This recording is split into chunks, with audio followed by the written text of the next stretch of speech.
அன்னம் சீரியல்ல அடுத்து என்ன நடக்கலாம்? இங்க அன்னத்த எப்படியாவது வீட்ட தொரத்தணும் அப்படின்னு சரவணனும், அவங்க அம்மாவும் தெளிவா பிளான் பண்றாங்க. எம்மோவ்! அங்க பாத்தியா? தங்கச்சிலாம் வேலை பார்த்துட்டு இருக்கா. ஆனா அந்த புடவை வியாபாரி உள்ள கிச்சன்ல ஏதோ பண்ணிட்டு இருக்கா. அவள கூப்பிட்டு, "ஏன் உன்னால இந்த வேலை பார்க்க முடியாதா?" அப்படின்னு சொல்லி பிரச்சனைய உண்டு பண்ணு. முடிஞ்சா இத பெருசாக்கி அவள வீட்ட விட்டு தொரத்திடலாமா? சரவணன் சொன்ன உடனே சரவணன் அம்மாவும், "ஏய்! இங்க பாருங்க. நீங்க தான் வேலை பார்த்துட்டு இருக்கீங்க. அவ எங்க? அவன் இந்த வீட்டுக்கு ஓனரா? அவன் என்னமோ ஒய்யாரமா இருக்கான். நீங்க ஏன் வேலை பார்க்குறீங்க? வேலைய நிப்பாட்டுங்க மொதல்ல. நீ ஏன்டி இதெல்லாம் பண்ற? வைடி" அப்படின்னு அவங்க அம்மா சொல்லிட்டு இருக்கும்போது, அண்ணன் வெளிய வராங்க. "அத்தை என்னாச்சு அத்தை? என்னாச்சா? என்ன பண்ணிட்டு இருக்க நீனு? நீ என்னமோ ஒய்யாரமா நின்னுட்டு இருக்க? என் பொண்ணு கிளீன் பண்ணிட்டு இருக்காங்க. இங்க பாரு. இந்த வீட்டுக்கு வாழ வந்த மருமக நீயா இல்ல என் பொண்ணுங்களா? ம்? உனக்கு என்னடி அம்மா திமிரு? இதுக்கு தாண்டி வீட்டு கண்ட்ரோலு ஒரு ஆள்கிட்ட இருக்கணுங்கிறது. ஆளுக்கு ஆளு கண்ட்ரோல் எடுத்துக்கிட்டா இப்படிதான். வீடு 2 பட்டா கூத்தாடி கொண்டாட்டம் அப்படிங்கிற மாரி, நீலாம் என்னமோ இங்க உட்காந்துக்கிட்டு ராஜாங்கம் பண்ணிட்டு இருக்க. இங்க பாரு. ஒழுங்கா இருந்து வேலை செய்யறதுனா செய். இல்லையா வீட்டை விட்டு பொட்டி பைக் எடுத்து நடைய கட்டி போயிட்டே இரு" அப்படின்னு இங்க சரவண அம்மா அண்ணத்த ஒரு மாதிரி தரக்குறவா பேசியிருக்காங்க. அண்ணத்தால அதை எதிர்கொள்ள முடியாம அப்படியே ஒரு மாதிரி கண் கலங்கி நிக்கிறாங்க. இதை நம்ம சண்முகம் பாத்துறாரு. "ஏய், என்ன பேசிட்டு இருக்க பொண்ணி? என்ன பேசிட்டு இருக்க? அந்த பொண்ணு இந்த வீட்டுக்கு எவ்வளவு வேலை பார்த்துட்டு இருக்கு தெரியுமா? என்னமோ இப்போ வந்து பார்த்துட்டு இந்த பொண்ணு வேலை செய்யலன்னு அது ஓவரா பேசிட்டு இருக்க. இங்க பாரு. இந்த வீட்டை நீயே தண்ட சொல்லுதான். வீட்டுல சோத்த தின்னமா அமைதியா இருந்தமான்னு இரு. தேவையில்ல பிரச்சனை பண்ணிட்டு இருக்காத. அண்ணா இங்க பாருமா. நீ போயிட்டு வேலை இந்த பாரு போ." சண்முகம் சொன்னவனும் அண்ணன் அப்படி அழுது நிக்கிறாங்க. "என்னது? நானே வெட்டி சொரா? இங்க பாருங்க. இந்த வீட்டுக்கு வேலை பார்க்க தான் வந்திருக்கா. அவ ஒன்றும் இந்த வீட்டுக்கு வேலைக்காரி இல்ல." சண்முகம் சொன்ன உடனே, "வேலைக்காரி இல்லைன்னா இந்த வீட்டு மருமக தானே. அப்போ இந்த வீட்டு வேலை அவ தான் செய்யணும். அவ இனிமே இந்த வீட்டுல இருக்கக்கூடாது. டேய், நீ விட்டு கிளம்புடி. உனக்கு என்ன இங்க அவ்வளவு சப்போர்ட்டு?" இங்க அன்னத்தை பிடிச்சி வெளியே தள்ள போறாங்க சரவண அம்மா. கரெக்டா அந்த நேரத்துல கார்த்தி வராரு. "எமோ, என்ன பண்றீங்க? அண்ணன் எதுக்கிட்டு வெளியே போனோம்? எதுக்கு அவள் வெளியே தள்ள போறீங்க? வாடா வா. என்னமோ கல்யாணம் ஆனதுலேருந்து பொண்டாட்டி புடவைய பிடிச்சி சுத்திட்டு இருக்க. இங்க பாரு. உன் பொண்டாட்டி இந்த வீட்டுல ஒரு வேலை பார்க்கறது இல்ல. அதனால இனிமேலும் அவன் இந்த வீட்டுல இருக்கிறதுக்கு தகுதியே இல்ல. அவளை இப்பயே வீட்டை விட்டு வெளியே அனுப்பு. ஒண்ணு நீ அனுப்பு, இல்லனா நானே அவ கழுத்தை பிடிச்சி வெளியே தள்ளிடுவேன்." சொல்லவும் சரவணன் அப்படியே சிரிக்கிறான். கார்த்திக்கு ஒரு மாதிரியா இருக்கு. உடனே கார்த்தி, "இங்க பாருங்க.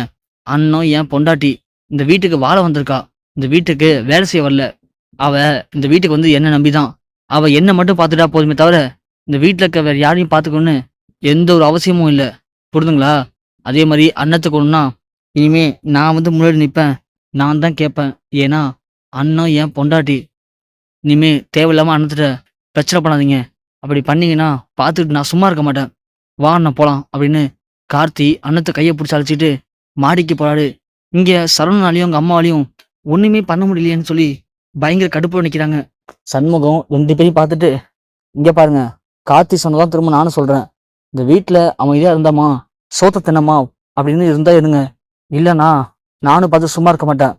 அப்புறம் என்ன நடக்குங்கிறது உனக்கே நல்லா தெரியும்" அப்படின்னு சொல்லிட்டு சண்முகம் போறாரு. இங்க சரவணனை பார்த்து அவங்க அம்மா, "டேய் சரவணா, என்னடா ஏதாவது பிரச்சனை பண்ணி அந்த புடவை வியாபாரிய இந்த வீட்டோட துரத்திலான்னு பார்க்குறேன். முடிய மாட்டேதா?" "எம்மோ, விடுமா. இப்ப என்ன? இப்பதானே ஆரம்பிச்சிருக்கோம். அதெல்லாம் என்னைக்கா இருந்தாலும் சரி, எப்படியா இருந்தாலும் சரி, அவளை இந்த வீட்டை விட்டு துரத்தாம நான் விடுறதா இல்லம்மா. அவளை துரத்தியே தீருவேன்" அப்படின்னு சரவணன் சொல்றான். கார்த்தி எல்லாத்தையும் முடிச்சுட்டு ஆபீஸ் போறாரு. ஆபீஸ் போற கார்த்தியால சரியா வேலை பார்க்க முடியல.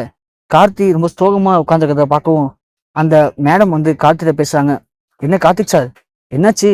காலையிலேயே மூட விட்டு, ஏன் சார் எதுவும் பிரச்சனையா வீட்டுல?" அப்படின்னு கேட்க, "ஒண்ணுல மேடம்" அப்படின்னு சொல்லிட்டு கார்த்தி வேலையை முடிச்சுட்டு லஞ்ச் பிரேக்ல வெளியே போய் நின்றுட்டு இருக்காரு.